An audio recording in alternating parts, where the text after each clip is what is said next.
शिक्षण महत्वाचं आहे, नोकऱ्या महत्वाच्या आहेत, तरुणांच्या हाताला रोजगार महत्वाचा आहे. 468 शाळांमध्ये पूर्व विदर्भातील 468 एकूण शाळांमध्ये शिक्षक नाही. तरुणांना मानधनावर 20,000 रुपये देऊन खूप तरुणांची फौज उभी झाली. तर म्हणून चांगल्या शिक्षलेल्या MSc BEd झालेले, BA झालेले अशा शिक्षकांना त्या निवृत्त शिक्षकांच्या ऐवजी त्यांची नियुक्ती करावी.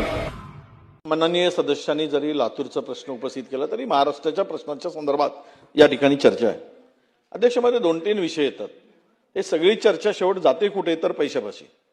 या सगळ्या प्रश्नाचं उत्तर कुठे आहे तर निधी हाच विषय आहे. पोर्टलचा वगैरे विषय आपण पवित्र पोर्टलचा काढला. तुम्हाला आपल्याला माहीतच आहे, आम्हालाही माहीत आहे, महाराष्ट्रातील सर्व जनतेला माहीत आहे शिक्षकांच्या जागा किती रिक्त आहेत. आपण आता निवृत्त झालेल्या शिक्षकांना 20,000 रुपये देऊन त्यांची नियुक्ती केली. आता खरं म्हणजे निवृत्त झालेले ते 58 वर्षाचे त्यांना पेन्शन मिळते. मला पैसा प्रश्न होता की त्यांना एज्युकेशनमध्ये ठीक आहे काही दीर्घकाळ शिकवले असतील पण त्यापेक्षा वेल एज्युकेटेड आणि निपुण हुशार तरुण मिळू शकतात. तर हेच 20,000मध्ये तरुण बेरोजगारांना जर आपण दिलं तर शैक्षणिक सुधारणेसाठी खूप वाव आहे. जुन्या लोकांना त्यांच्या ज्या शिक्षणाच्या संदर्भातले शिक्षकावर मी कोणावर हेतवारोप करत नाही पण त्याच संदर्भात त्यांना 40,000 50,000 हे मिळतं पेन्शन. तर या तरुणांना संधी का देत नाही आणि हे तरुण कॉन्व्हेंटमध्ये BSc झालेले MSc झालेले वेल एज्युकेटेड तरुण मिळू शकतात. म्हणून पहिला प्रश्न की त्या ठिकाणी तशी नियुक्ती आपण करणार का, हा पहिला प्रश्न. दुसरा प्रश्न हा सगळ्यात शेवट पैशाचा प्रश्न येतो. शाळांच्या संदर्भात सुविधांच्या संदर्भात आपण म्हणाला तो फार मोठा प्रश्न नक्की आहे. तर आपण जरा विनंती करा मुख्यमंत्री महोदयांना. मागच्या वेळेस आता अनेक सदस्यांनी सांगितलं की इथून पैसे इतका इन्फ्रास्ट्रक्चरवर खर्च होतात तितका होतात. मी थोडासा उल्लेख केला की आपण कुंभमेळ्याच्या संदर्भात की त्यातले 2,000 कोटी रुपये काही सुविधा कमी करून करता आले तर आपण त्यावर चांगलं करू शकतो. तर त्यावर थोडीशी टीका झाली. मला बोलण्याचा उद्देश हा होता की शिक्षण महत्वाचं आहे, नोकऱ्या महत्वाच्या आहेत, तरुणांच्या हाताला रोजगार महत्वाचा आहे, मूलभूत गोष्टी ज्या आहेत त्यावर पण आपला अधिक भर असला पाहिजे, हा त्या मागचा उद्देश होता. मला काही कुठल्या आपल्या भावना दुखावण्याचा विषय नव्हता. म्हणून माझा प्रश्न असा अध्यक्ष महोदय की आज उद्याचा बजेट येणार परवाला, त्यामध्ये या सुविधेसाठी तुम्ही DPDCच्या मर्यादा आहे खर्च करायला, त्याला तेवढेच मिळू शकतात. त्या काही सर्व शाळांच्या सुधारणा त्यातून होतील असं आपण समजण्याचं काही कारण नाही. म्हणून आपल्याला विनंती अशी आहे की राज्यस्तरावरून या सुविधांसाठी आपण 2 शाळा निवडताय, 4 शाळा निवडताय, आपण सांगितलं तेवढे शाळा द्या. तेवढ्या शाळा एक मॉडेल स्वरूपाच्या होती. पण या सुविधा शैक्षणिक केवळ सुविधा म्हणजे अभिमन्यू पवारसाहेब म्हणतात त्याप्रमाणे वर्ग खोल्या हा एवढाच विषय नाही. तिथे असणाऱ्या शैक्षणिक सुविधा म्हणजेच उत्तम दर्जाचं शिक्षण. तुम्हाला सांगतो अनास्था का होते. 468 शाळा एकट्या विदर्भात अध्यक्ष महोदय शिक्षक नाही म्हणून एकही शिक्षक नाही. मी रेकॉर्डवर बोलतोय, माहिती घ्या नाही तर सभागृहाची मी माफी मागेल. एकही शिक्षक नाही. 468 1 ते 5 पर्यंत आणि 5 ते 8 पर्यंत शिक्षकच नाही 468 शाळांमध्ये. पूर्व विदर्भातील 468 एकूण शाळांमध्ये शिक्षक नाहीत. तिची माहिती घ्या आणि माहिती घेऊन आपण वाटल्यास उत्तर द्या.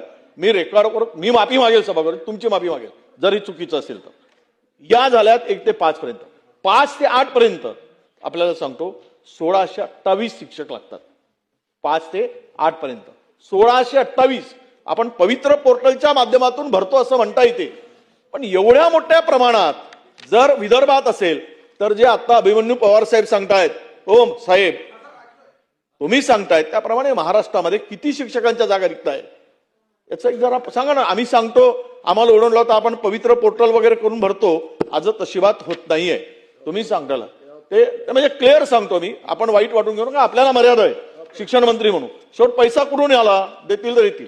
आता ते बजेटवर चर्चा होईल की जर तुम्ही बचत केली नाही 1,62,000 कोटीची तर उद्या एप्रिलमध्ये पगार देणंही वांदे होतील. त्या आता बचत कशी करायची सगळं कसरत सुरू आहे. त्या कसरतीवर तो तुमचा प्रश्न आहे. मला त्यावर अधिक ते फायनान्सचा विषय मी त्यावर अधिक बोलणार नाही. पण पहिला प्रश्न आणि दुसरा प्रश्न 2च प्रश्न. असलेल्या पूर्ण रिक्त जागा तरुणांना मानधनावर 20,000 रुपये देऊन खूप तरुणांची फौज उभी झाली. तर म्हणून चांगल्या शिक्षलेल्या MSc BEd झालेले BA झालेले अशा शिक्षकांना त्या निवृत्त शिक्षकांच्या ऐवजी त्यांची नियुक्ती करावी. ते करणार का, पहिला प्रश्न. दुसरा प्रश्न ही सगळ्या सुविधेच्या संदर्भात एक ठोक तरतूद राज्य सरकारने शिक्षण विभागाला मिळवून देण्यासाठी माननीय मुख्यमंत्र्यांच्याकडे आपणही करा पण कदाचित या सभागृहामधली अनेक सदस्य बोललेत, त्यांना सुद्धा त्यांच्या भावना घेऊन जाऊन त्या संदर्भात मुख्यमंत्र्यांच्याकडे बैठक लावा आणि आपण विनंती करू की या सगळ्या व्यवस्थेमधून कुठून तरी काढा आणि एक ठोक तरतूद 2000 की 1000 कोटी रुपयाची द्या, याचं उत्तर आपण द्यावं. दुसरा प्रश्न आणि शेवटचा अत्यंत महत्वाचा प्रश्न, एक तुम्ही मॉडेल शाळा वगैरे सगळं करताय, तर आपण पहिल्यांदा एकच सुविधा करू ना, ज्या शाळामध्ये आत्ता तुमच्या वर्ग खोल्या नाहीत, एखाद्या वेळेस शौचालय नाहीत तिथे तर खूपच शाळा आहेत, पण वर्ग खोली आणि शौचालय हे दोन महत्वाचे विषय. या दोन विषयासाठी एक तरतूद करून 1000 कोटी 500 कोटी की प्रत्येक मतदारसंघातील 50 शाळा या पूर्ण अद्ययावत सुविधेनी पूर्ण करण्यासाठी उपलब्ध करून देणार का, हा तिसरा प्रश्न. अध्यक्ष महोदय, सन्मान्य ज्येष्ठ नेते माननीय विजयभाऊ वडेट्टीवार साहेबांनी जे काही मुद्दे उपस्थित केलेले त्यांनी सांगितलं की 468 शाळांमध्ये शिक्षक नाही. मी अतिशय जबाबदारीने सांगू शकतो की असं होऊ शकणार नाही. कदाचित शिक्षक एवढे कमी असतील, परंतु शिक्षकच नाही असं होऊ शकणार नाही. उलट एकही आपण जे काही सेवानिवृत्त शिक्षकांच्या संदर्भातला जो मुद्दा आपण ठेवलेला आहे की ज्या ठिकाणी एक शिक्षक आहे तर दुसरी जागा आपण सेवानिवृत्त शिक्षकाच्या माध्यमातून त्या ठिकाणी ते प्रावधान केलेलं आहे. हो, 20,000 रुपये मानधन देऊ. आणि म्हणून आत्ताच्या घडीला या संदर्भामध्ये संच मान्यता हे संपूर्ण राज्यव्यापी प्रगतीपथावर आहे. ज्या ठिकाणी जेवढी मागणी शिक्षकांची कमी असेल ती काही नोंदवली जाईल, पवित्र पोर्टलद्वारे येणाऱ्या काळामध्ये ही सर्व शिक्षक त्या ठिकाणी उपलब्ध करून दिले जातील. त्याला कुठलीही अडचण येण्याचं काही कारण नाही. तिसरा, वडेट्टीवार साहेब मुद्दा कसा आहे, तो काही कालावधी करता असतो, म्हणजे त्याच्यातनं परत मग आणखी नवीन प्रश्न निर्माण होत असतात. कारण संच मान्यता झाली की त्या ठिकाणी आपण रेग्युलर शिक्षक देणार आहोत, मग ज्याला कॉन्ट्रॅक्च्युअल मानधनावर लावलं होतं त्याला परत थांबावं लागणार आहे. मग ते आणखी नवीन प्रश्न निर्माण होतात, म्हणून सेवानिवृत्त हा त्या ठिकाणी घेतला जातोय.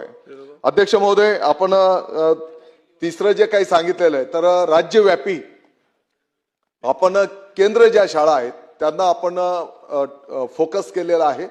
या सर्व केंद्र शाळा म्हणजे तिथे जास्ती पटसंख्या पण आहे आणि मध्यवर्ती ती शाळा आहे, ती एकदा परिपूर्ण आपण विकसित केली की ते मॉडेलचं इतर शाळांमध्ये मग त्याचं अनुकरण केलं जाईल.